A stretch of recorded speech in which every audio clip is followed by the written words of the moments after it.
Welcome everyone, and thank you for joining me today. My name is Aaron and I'm a reference librarian here at the National Library of Australia.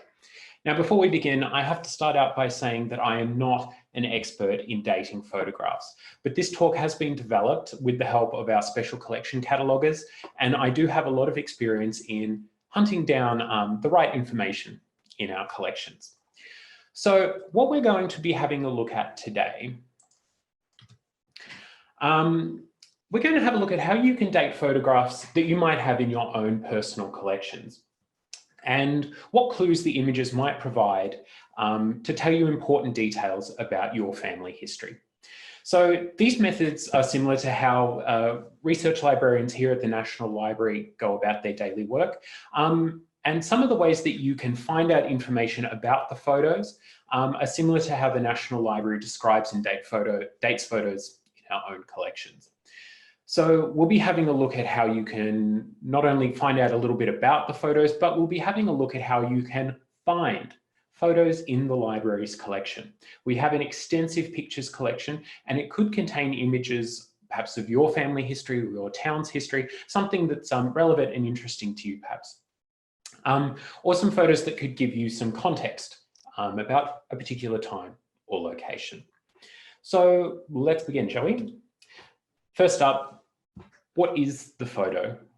I'm going to assume that most of us have an old photo sitting at home somewhere. It could be black and white, sepia, it could be of some family members, or a location that's perhaps central to your family story, outside in a garden, something like that. But perhaps you want to find out more about that photo.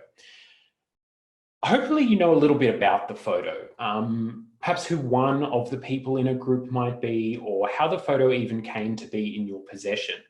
Maybe it was from your mother's family, passed down through the generations, or perhaps the photos are in an album. Knowing who owned that album is a great start to narrow down which side of the family it is, or what the events are likely of. But that's not always the case, I suppose.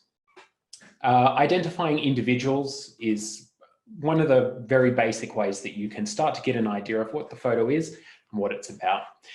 Hopefully you know who they are, as I said, or even better, the information has been written on the photo. As you can see, this photo here, it doesn't actually tell us who the individuals are, but there is a little bit of writing, and it might give us a kind of a starting point to find out where we're starting from. However, if you don't have any of that information, that's fine. If the photographs you have are still a bit of a mystery, don't worry. I'm here today to show you a little bit about how to put your detective hat on and how to discover some of the clues in those family photos you might have. All right, so let's begin. What we might do is just do a little bit of a run through the history of photography. So having an idea of what the photo is and what the likely age of the photo is going to be kind of useful to give us a date range. So we'll be mainly exploring 19th century photographs in this talk, as they're older and they usually tend to be the source of most mystery in a lot of family albums, where the photographer and perhaps the subjects in the photo are no longer with us. So photography was invented in the 1930s, but it wasn't kind of very popular or very common until the 1830s, and common in the 1860s. So this does, of course, mean that you are not likely to find images of your convict ancestors, as they come across in the first fleet, but it does start providing us with a clear date for dating photos. So photography was common in the 60s, but hugely expensive, and it was largely restricted to photography studios. Even individuals who could afford to have a photo taken may have only ever had 2 or 3 photos taken of them in their lifetime.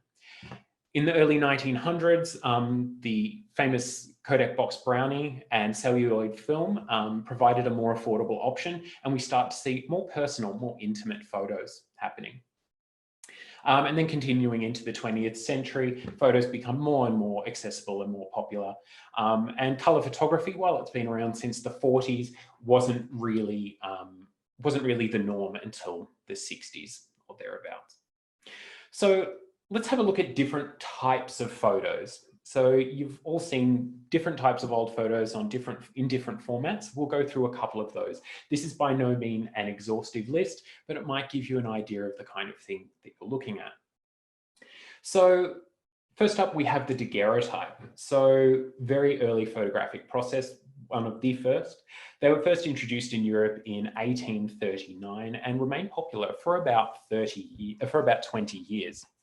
The photo was usually made on a thin copper plate, and it gave them this distinct, almost ghostly mirror-like appearance. The photos seemed to float. Being on thin copper surfaces actually meant that the photo and the negative themselves were very fragile. So some of them got easily damaged. As you can see in this picture here, we can just see this ghostly image staring back at us. Daguerreotypes were usually housed in these kind of hinged frames, and they were very precious things, very expensive things. They costed around a week's wage for the average labourer, about £1 in those times. So something that only those of well-off means could actually afford. So very precious, very looked after. Next, moving on, the Ambrotype, kind of the same process. Ambrotypes are a photo on glass instead of copper. The glass negative was backed in black, which then gave us this positive image on the other side of the glass. Like the daguerreotypes, they were also presented in small hinged cases, as we can see here. And they tend to be a little clearer, a little, I don't know, denser, I guess. They don't have that ghostly floating quality like the daguerreotype does. The one thing about Ambrotypes though, they only produced one copy. No duplicates could be made. So each Ambrotype is a unique thing. It is an original and no more copies can be made of it. They are incredibly fragile. Next up, we have the Carte de Visite, or CDV. They were introduced in 1859, and they become one of the most common forms of photography in the 19th century. And they cost around £1 a time. You'd be very lucky if you had a daguerreotype or an ambrotype at home. It's more likely you probably have a carte de visite in your album somewhere.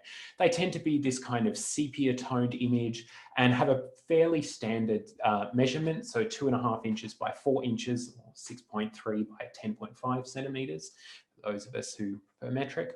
As I said, they tend to be sepia toned, and they were mounted on thick paper. They were traded between friends, almost like calling cards or collecting cards, I guess. It's possible to get an approximate date of the carte de visite from the quality and shape of the card on which they're mounted. Early cards from the 1860s or thereabouts are thin, poor quality, and pretty bland in the detail.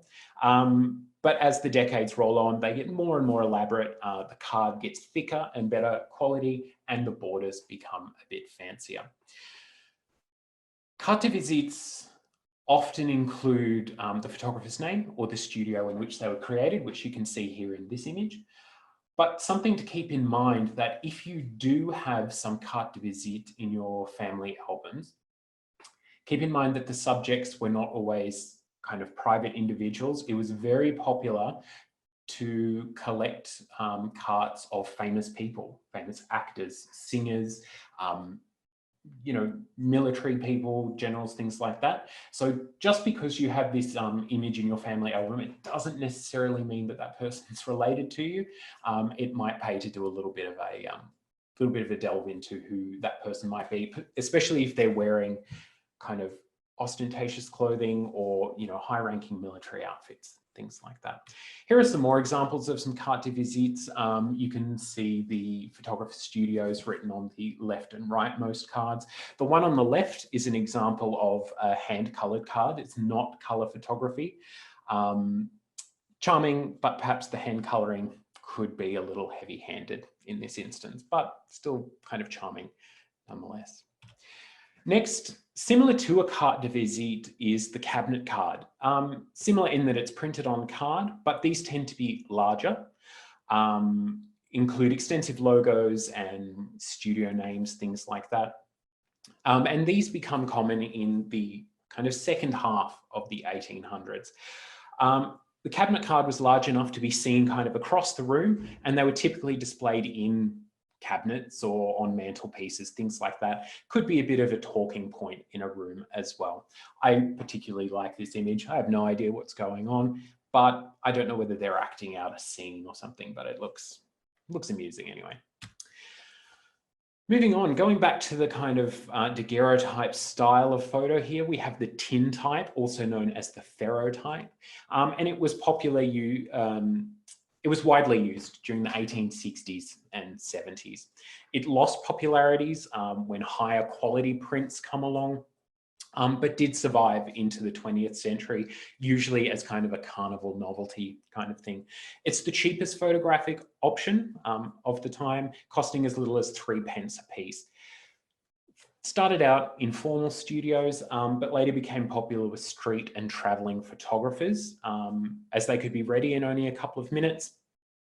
So we see kind of people from a broader sample of society being able to afford photos, and less staged photos than we would have seen in kind of old-fashioned studio photography. Instead of glass or card, the image was printed on an iron plate, hence the name ferrotype. No tin was actually used, ironically, and they have this characteristic dark black appearance. Next, we have photo postcards. So we're in the 1900s now, introduced in 1903.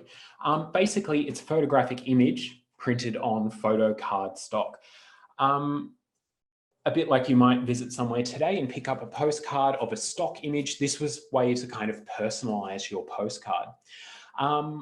So you have the photo on the front of you standing in front of a famous landmark or even your own house, but on the back, we've got this standard kind of postcard infrastructure.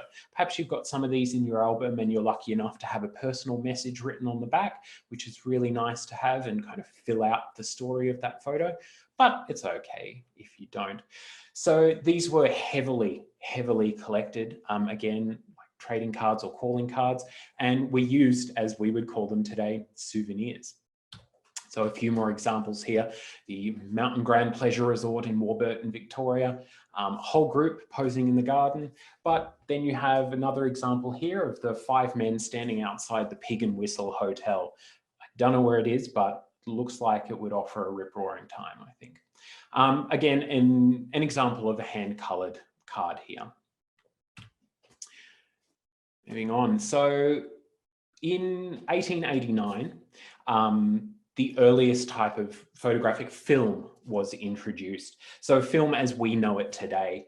The first transparent plastic film was created in the late 1800s, but it was very rare prior to 1900.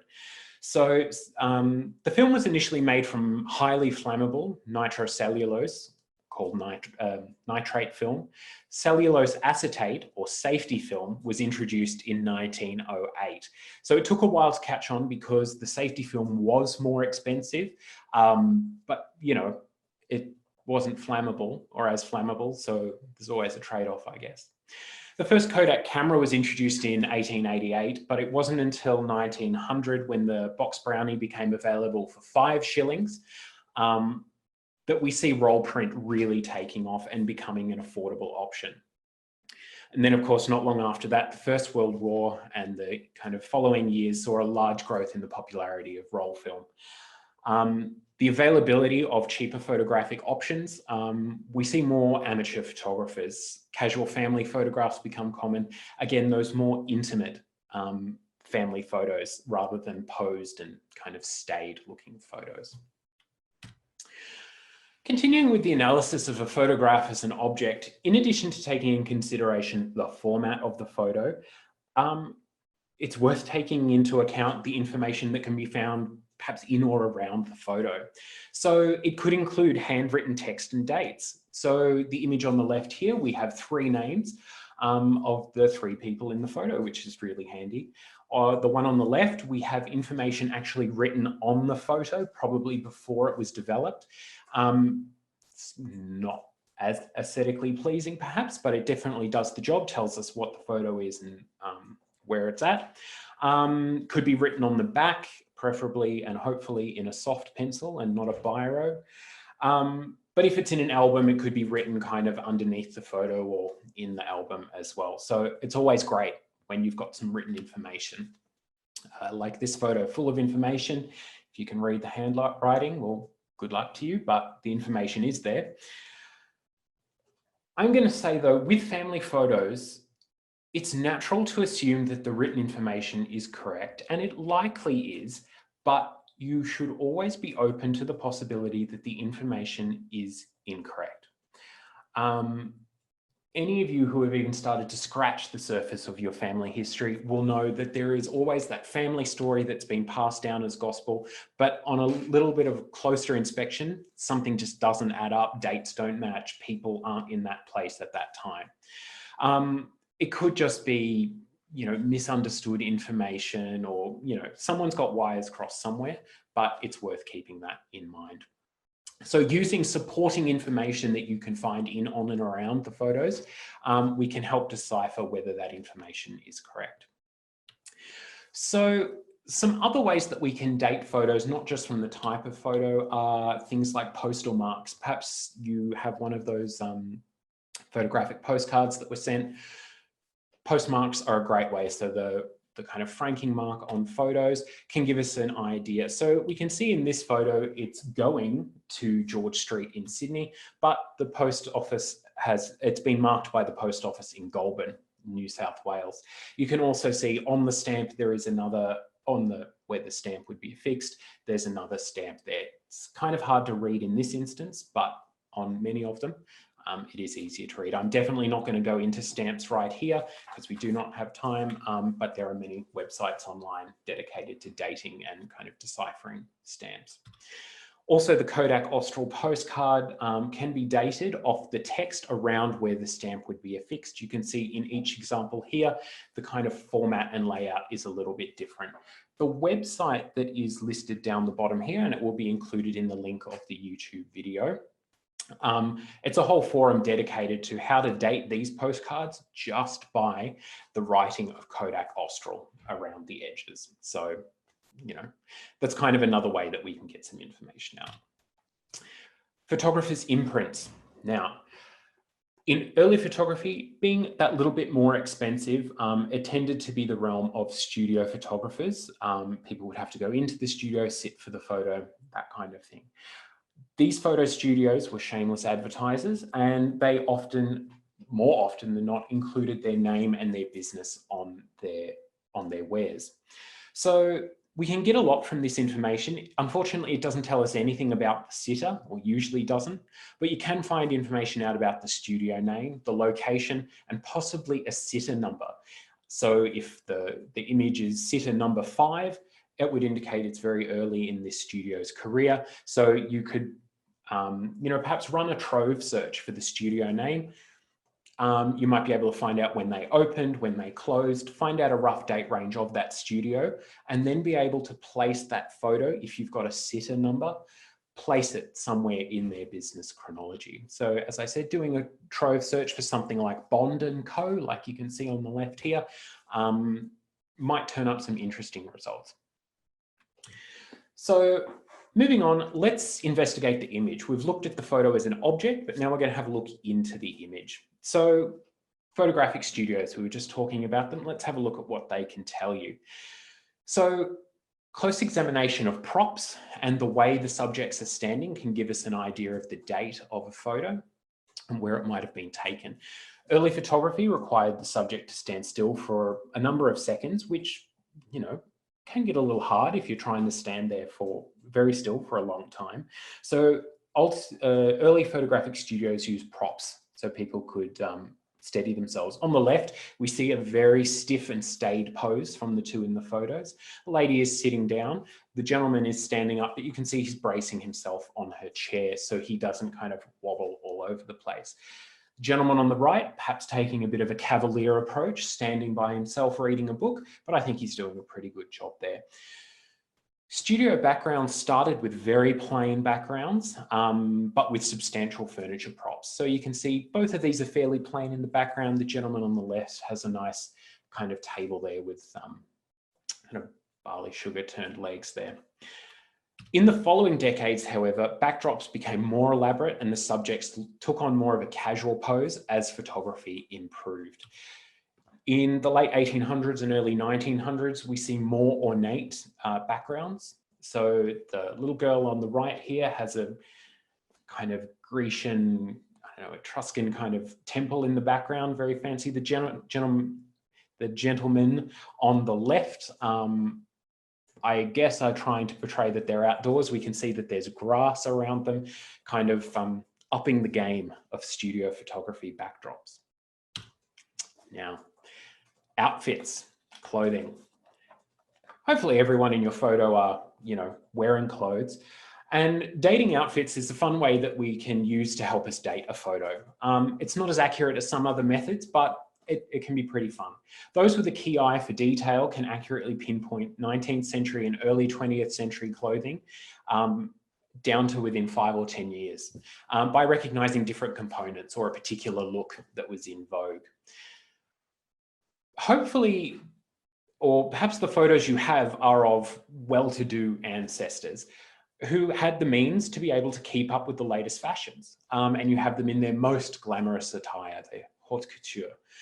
Photographs using this period, during this period were special affairs, so the subjects often wore their best outfits. However, only those with a good income could keep up with the latest fashion. Those who were of less well-off means tended to dress less fashionably because they just didn't have the money to be constantly updating their wardrobes. They made their own clothes, or when buying new clothes, they prioritized practicality over fashion. Older people in photos were slower to change fashion and tended to hang on to clothes. And it's also worth noting that if the photograph took place in Australia, they may have been several years behind the fashions of Europe. But using the fashion of subjects to date photos can provide us with the earliest date that a photograph might have been taken. So let's have a quick whiz through some fashion styles, and we'll see if we can spot some of the kind of information we can pick up.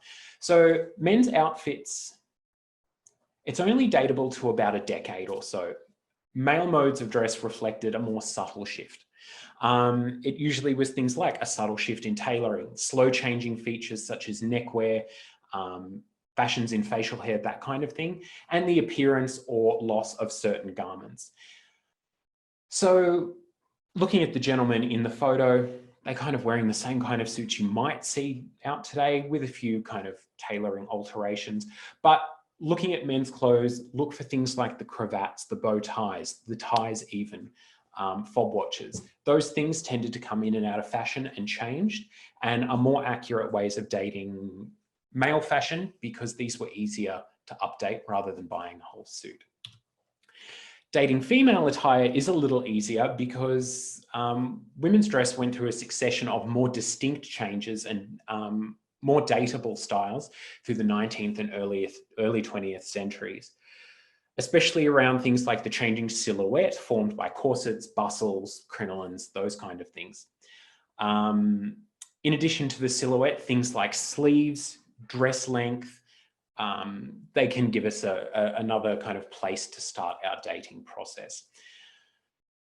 For 20th century, dress length, most importantly, and I will say, always judge the fashion, the dating of fashion in a photo by the younger women in a photo, if possible. Older people, as I said, tended to be more conservative. They tended to hang on to things for longer.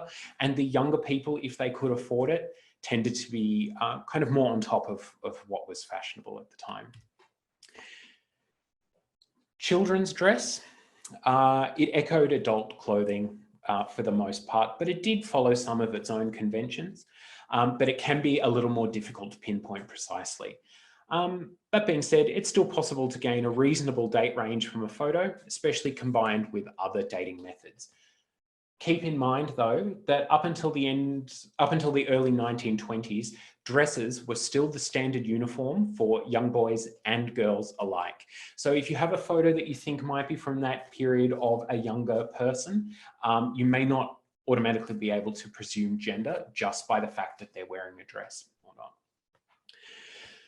So Very quickly, I'm going to run through a couple of decades, starting in the 1850s, to see how fashion evolved and pick up on some of the key styles that you might be able to find to help you pinpoint a date and therefore be able to perhaps put a person in a particular photo at a particular time.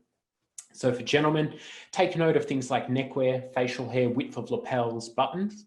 For female fashion, take note of the silhouette, if they're wearing crinolines, bustles, the sleeve shape, the waist height, hair length, and the skirt length as well. So 1850s for gentlemen, facial hair was generally in, definitely for older gentlemen. The man on the right is a little bit younger, but you can see these big boxy coats. They're both wearing a very similar style of coat, very popular in the 1850s for gentlemen.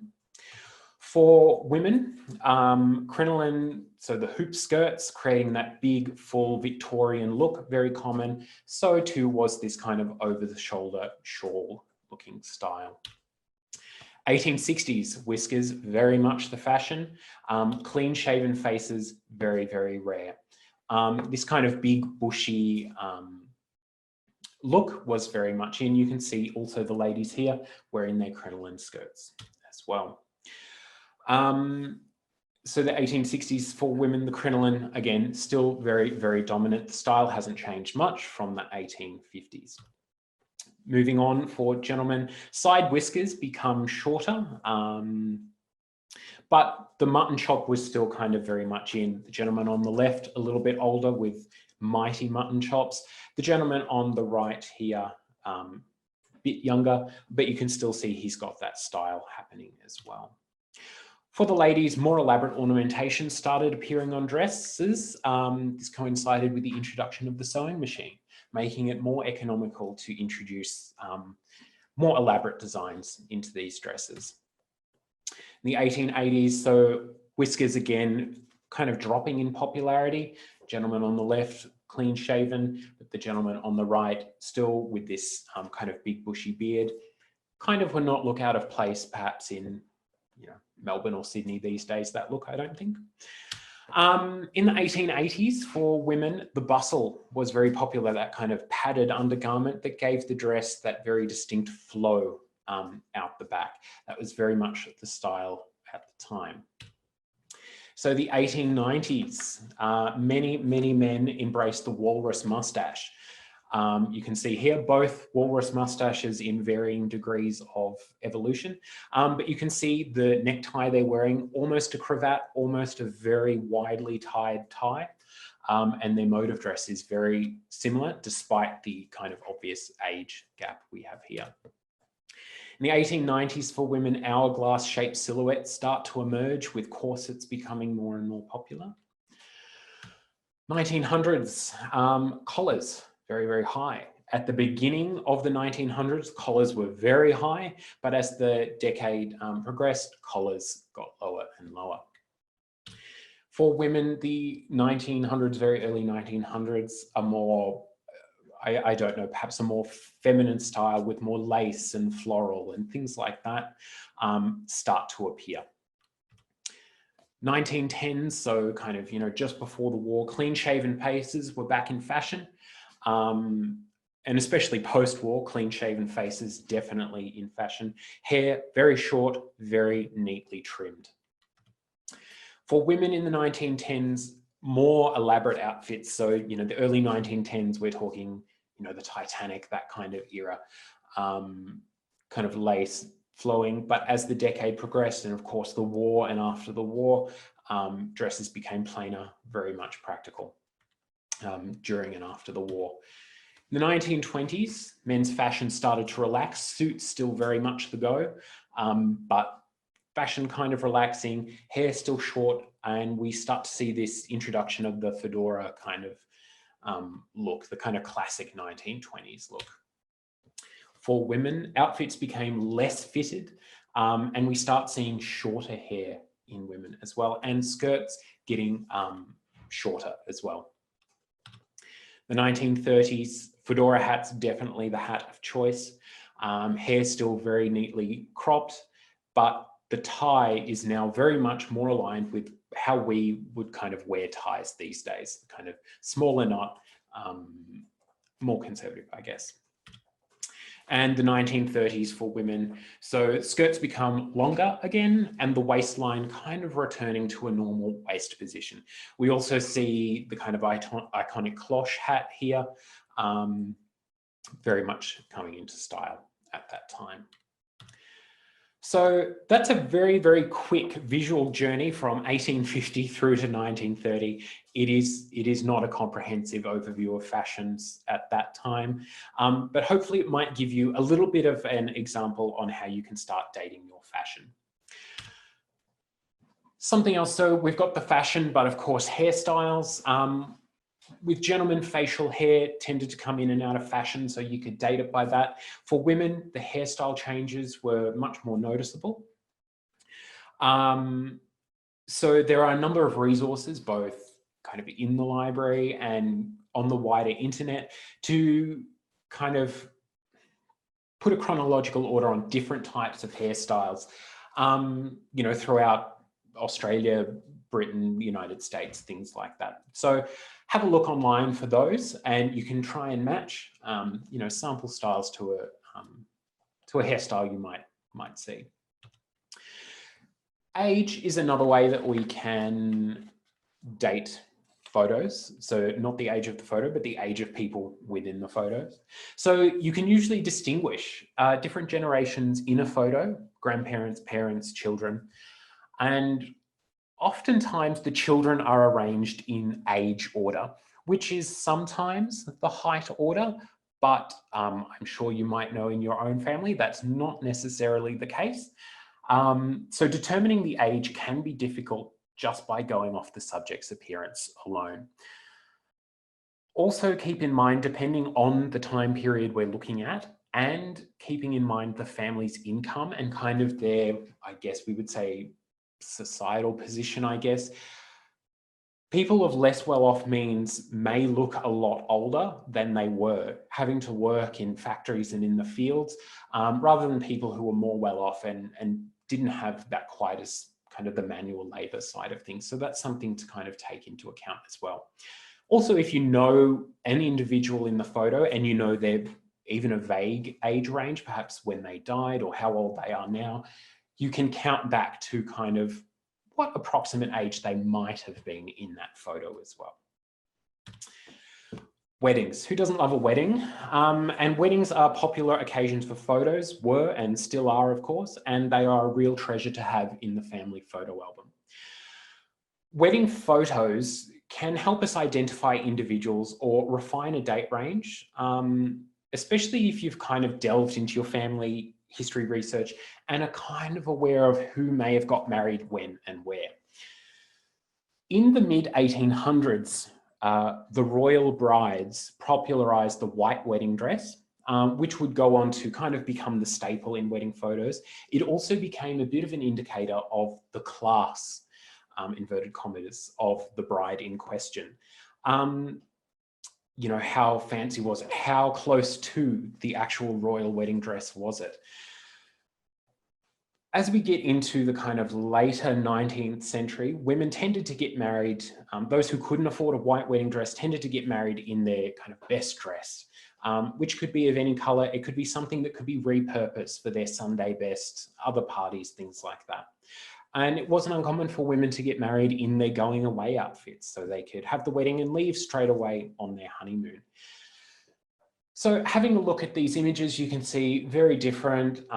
We have a black dress on the left, a white dress on the right, but you can date things like bouquets, veils, what flowers were in fashion when. So these photos are a little bit later. And as I said, wedding dresses were very much informed by, inverted commas, high society, the royal brides. So if you have a photo from around, you think is from around a particular era, have a look to see which royal brides got married, see if a dress matches that, and you might be able to place a broad date. Military. I am not going into depth about military uniforms and insignia. do not have time for that today, unfortunately, but we do have other webinars here at the library that kind of do go into that a little bit more. But dating military photos can have fairly precise results. So determining which armed conflict can help narrow down a date range, and then by extension, which family relations were likely to have served in that particular conflict, and who that particular subject might be. So the colourful uniforms of the colonial forces, so the red coat look, were replaced in 1903 or thereabouts with the standardised pattern khaki, the kind of drab olive, and new badges and buttons were used to distinguish regiments and corps. And of course, the iconic slouch hat was included as headgear as well. The Australian War Memorial has some great blogs on dating features of uniforms, including nurses' uniforms from different periods. And we'll include the links to those blogs beneath the YouTube video of today's recording as well. So while fashion will not provide you with a definitive date, it is another important clue to establishing kind of a realistic time frame of when a photo might be taken. So that's the people in the photo. What else is in the image? So having covered what the subjects in the image are wearing, let's turn our attention to kind of what's in the background. So there are tons of details you can get from the background of a photo. So perhaps you've got a series of photos in albums taken at the same place or of the same family. You will get to know certain locations. Perhaps it's a garden, perhaps it's a family estate that's changed or been added to or burnt down and rebuilt. Things like that, gardens, trees, you can get a lot from that. So let's look at the buildings in the photo. So building architecture. So looking at the exterior of a house can give us clues to when it was built, of course. So on this slide is a very broad overview of the kind of architectural periods in Australia. There are a range of useful resources around architecture. Again, the National Library has webinars online devoted to dating your house and other buildings. But comparing when the building might have been built can again give us that kind of earliest date a photo might have been taken. There is a link included in this slide. It will be included in the YouTube as well. Wikipedia gets a lot of bad press, but this particular page has quite an exhaustive list of architectural styles and sub-styles throughout Australian history for both private residential dwellings and public buildings as well. It is a very useful resource. Motor vehicles. So getting a car was the source of pride for many families and often a good excuse to take some family photos next to the brand new car. It's still a thing today. So identifying the model of car, the year of the car can give us a good starting point for when the photo might have been taken. It might also give you some interesting insights in your family as well. So how much did this car cost? Is it bought new? Is it likely secondhand? Was it a common item at the time? Or perhaps your family was the first family in town to get a motor car. Now that would have been exciting. So not only identifying the model of car, the type of car, but also the number plate of a car as well. So to confirm the date, you can, if you can make out the number plate, you can find out which state it was registered in and what the style was at the time for those number plates. So there's a number of online resources. So this is Wikipedia again. It shows you examples of all the states' different historic number plates, the current ones, like the Victorian number plates. I remember them being green when I was a kid. Now they're blue. New South Wales, yellow. Now they're kind of black, or you can get all different types of styles. Knowing those types of things can help you pinpoint when that car might have been bought or the photo taken. All right, building signs. So we've had a look at the kind of private spaces. We've looked at houses, you know, family albums, things like that. But chances are some of your family albums might include snapshots of a town or a street, things like that. So moving into that public sphere, we can get a bit of an idea of the times again. So most streets, high streets, might include building signs, billboards, things like that. So it can not only help identify a particular town, if that's in question, but a date as well. So building and business signs will indicate which businesses were operating when and where, at the time of the photo. So what you can do is search for a business name in Trove, do a wider Trove search, or perhaps do a Trove search for digital newspapers and help you find advertisements from that business in a particular time frame. Or perhaps you'll find a business that is, the photo is taken in one part of town, but you might find that in 1920, the business moved to another part of town. So you can gauge your photo's date range from there as well. Now, the next thing, telegraph poles. Now, this was something completely new to me before I kind of was looking at this webinar. It's a unique dating method, but again, one that kind of shocked me. Poles and wires can give us a bit of an idea of when a photo was taken. So Australia used a number of different telegraph poles throughout our history. So they vary, their value is greatest from the period from 1880 through to about 1920. Since before 1880, wires were rare, and after the 1920s, cars tend to be a better dating guide. So identifying, the first step in dating a pole is to identify the route it took and what service it most likely provided. So wires were erected at different times for telegraphs, telephones, electrical distribution, high voltage transmission, and tram routes. In the case of telegraph routes, the styles changed significantly. You can see here on the left. But once erected, the pole routes changed very little. So only an earliest possible date can be established from these. Let's go back and have a look at the broader streetscapes here. So we've got building signs, we've got telegraph poles here, we've got vehicles. So knowing the specific town or street will provide, of course, the most accurate results. But I've got a quick example here of how we can see the changes throughout the decades that we can pick up on through different photos from different eras. So this is a range of photos showing Elizabeth Street in Sydney. So the first one is from 1911. So that's the one we have on the screen here. We've got horse and carts. We have tram lines. You can just see a tram way up in the back distance, but there's not many. Telegraph poles everywhere. And you can even tell by the style of dress about what time period we're looking at here. We move through to the next image, we have Elizabeth Street, but in the 1930s. So we still have tram tracks, but there are many, many more trams here.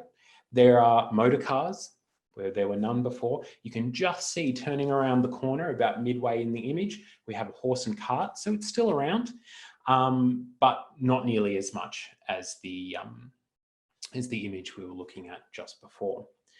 So, of course, it's a long street, so we're going to have some different perspectives, but, you know, same street, different styles. So let's move on, another 20 years, in the 1950s. So motor cars, very much the go here. You can see a double-decker bus up the back. No horse and carts, no trams. But it's also very easy to see female fashion in this image as well. So again, going back to dating photos by fashion are going to come into play here as well. Let's jump forward a large amount to 1986, so colour photography, wacko.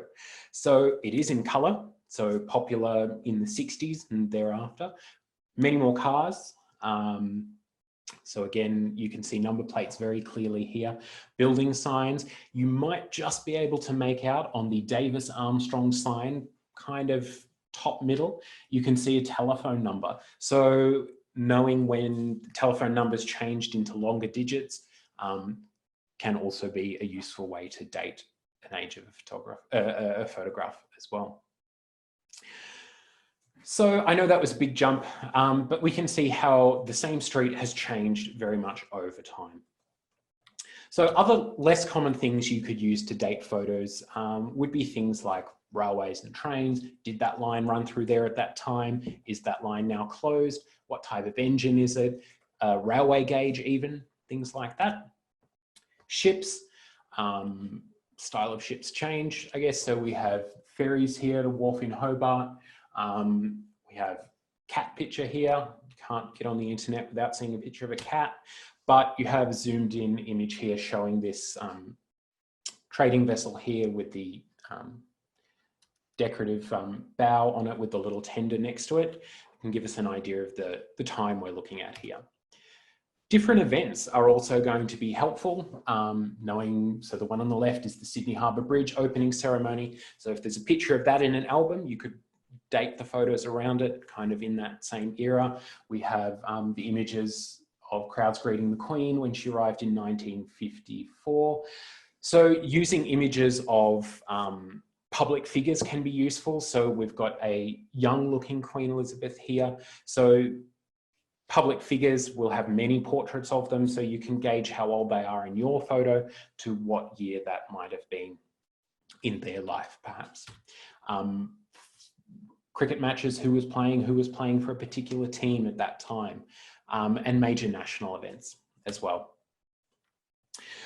So I have talked about dating the photos that you already have, but perhaps what you might want to do is you might want to have a look for a particular photo, see if a particular photo exists of your ancestor or your hometown, something like that. So I'm going to run through a kind of crash course on how to find those things using the resources we have here at the National Library. So I'm going to jump through to the National Library of Australia's homepage, which is nla.gov.au. It's very simple. If you just Google NLA or National Library of Australia, we will be the first result. So this is our homepage. If you scroll down, you will have our Search Our Collection catalogue bar here. So this is your gateway into the National Library's collection. So all you need to do is use keywords. So whether it's your hometown, whether it's your family name even, or a business, just type that in. We do have a large collection here. We have over 1 million photos here at the National Library of Australia. But the fact of the matter is we may not have a photo of your great-grandfather or your great-great-great-grandfather. It may not happen. But what we will have are photographs from the area that they are from and from the time period in which they lived. So I'm going to use personal examples. So I grew up in Victoria. My hometown is Ballarat. So I know that in the catalogue, there is not a photo of my great-great-grandfather, but I do know he lived in Ballarat in the 1930s. So let's type in Ballarat as a search example. Hit the enter key or the search button. You will see that in the National Library's catalogue, we have 4,353 results for Ballarat. I don't have time to go through all of those as much as I would like, but I'm looking for photographs about my family's, kind of what my family's life might have been like. Using the narrow search field down on the right-hand side, we're going to narrow down our results by all online. This means it doesn't matter where you are in Australia or overseas, you can still access these things because they have been digitized. And I'm also looking for pictures. So I'm going to click the picture button here. So you can see we've gone down to 459. Still a lot, but a bit more manageable. And as I said, my great-great-granddad was living in Ballarat in the 1930s. So let's narrow it down to that as well. You can see here, narrow search. We've narrowed it down to all pictures from the 1930s that are online on the National Library's catalogue. We've got 34. I'm okay with 34 pictures. So you can see the most common result here is from a collection by Frank Hurley, photos taken between 1910 and 1962. So all of these images are quite familiar to me. So I can look through. If we click on the thumbnail, which is the image here, it will take you directly to the image in our Trove viewer. So for those of you familiar with Trove, you will know how this works. For those of you who are not, Trove, you can move the photo around, you can zoom in. The photos are usually in very high definition. So you can zoom in and out. So this is a photo of Sturt Street looking up to the Ballarat Town Hall here. Sometime, I'd say, the late 30s, perhaps.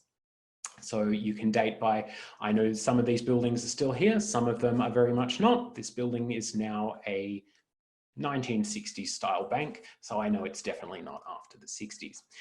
You can also download an image from Trove using the functions down here. You can download a JPEG, which is your standard image file, and download it directly to your computer, which is very, very useful. Hit the back button, and then you can continue on through the results that you've got as well. So that's one example. The search results come up because these photos have been tagged with the word Ballarat or the word Melbourne or the word Sydney. There will be images that will kind of slip through the search, of course, so it can help to start out very, very broad. So for example, you can use the word portrait. If you use the kind of inverted commas here, it will look for things specifically tagged with that word. So 94,000 results for portrait, narrow things down to online, and then narrow things down to picture. You're going to get everything that's tagged with the word portrait. You can use the narrow down functions to narrow down your area further. So perhaps you only want portraits of actors, narrow it down through there. So start broad and then narrow down one by one. Don't launch straight in using very specific terms because it's not likely to yield a whole lot. Something that we do have at the National Library that is very useful is the Fairfax photo collection. So there's about 17,000 negatives documenting newsworthy and historical events. So this is the Fairfax newspaper negative collection. So a quick search of Fairfax here. We can scroll down again online. And then you can see under series, just down the side here, we have the Fairfax archive of glass plate negatives, and it's making a liar out of me because we actually have 18,003. So if we click on series, it will only give you the results that are included in that series. So these are all digitized, so we can click through and then we can view. So just for those again who may not have seen that, so you can click through an image. Let's go Don Bradman, click, in theory, if it wants to work. Or my internet, oh, there we go. If we scroll down again, right down the bottom, National Library digitized item, and that will open up for us again when the internet's going to work. It's being a bit slow today. It will open up into that Trove viewer that we were looking at before. This is very odd, but I guess not that odd for the internet. So I apologize for that. You cannot always trust the computer. Try one more time, but perhaps that's not going to work. So searching in our National Library catalogue, you can find a lot of things, but there are things that you just may not be able to find. If you can't find something in particular in our catalogue, broaden your search, the resources you are using. So I would suggest jumping back to our homepage here, and then under the catalogue search bar, you can go to Trove. Again, for those of you who are familiar with Trove, you know about it, you know that it is a brilliant resource. Let's type in again Ballarat, just because why not? Trove will give you results, not just photos. So whereas in the National Library's catalogue, we had 104,000, National Library's catalogue, we had about 4,500. We have about 100,000 results here. Again, it's worth noting to click this available online button here. Just run your search again. This means again that if you are not in the National Library or you're not where a particular photo is stored, you can still access it. But you can see here our search for Ballarat online images has returned 3.2 million articles, 84,000 objects, 49,000 photographs, that's all included in here as well. But of course, newspapers, 3.1 million digitized newspapers, which is huge. Again, for those of you who know Trove, you can click through, you can read individual newspapers, you can browse different newspapers, things like that. I won't get into that. There are many National Library recorded webinars where you can learn the basics of using Trove and things like digital newspapers as well. So I'm going to jump back to my PowerPoint, and I'm going to call it a day as far as I'm concerned, but are there any questions from anyone? Well, we've had many questions, Aaron, Right. and really this has been such an engaged audience. I'd like to thank everyone who shared their tips and even offered recommendations on resources. We have a lot of eagle-eyed people in our among our attendees today who said that they were sort of spotting other possibilities for identifying the clues in photos, including things like streetlights, verandas on houses, and just many things. So, and also the details that they saw in ads. So we have so many detectives in our audience. It's been an absolute pleasure to answer your questions. One question that came up was quite a good one. It seems that maybe people aren't as used to using Trove as usual. So thank you very much for doing that good demonstration. If you have any more questions about using Trove, you can always send us an Ask a Librarian inquiry, and that goes for any of the questions, any questions that might have popped up for you today that you'd like a bit more information about. There is one I'd like to answer before we just move to the end. I know that we're really pressed for time, but I'd just like to go back into the library's catalogue. And the question was, how can you tell if an image is in copyright or not? So I'm going to do a search for a portrait, one that I know exists. I'm just going to start very broadly as Aaron did, and then these are my results. There actually should all be digitized materials. So what I can do is I can actually click on any of these. I think the internet is being very slow. I apologize for that, because all of these should have thumbnails that appear next to the image. But for our purposes, I can still show you how to tell if an image is in copyright or not. We simply click on the title. We go down to the bottom of the catalogue record. We look at the copyright status tab, which is really useful. And it shows sort of based on the metrics of the expected creation date. They can give a broad sort of guideline on whether it's out of copyright or not. That's not, copyright's quite a complex legal issue. So what we would say is that this is an indication that it is out of copyright.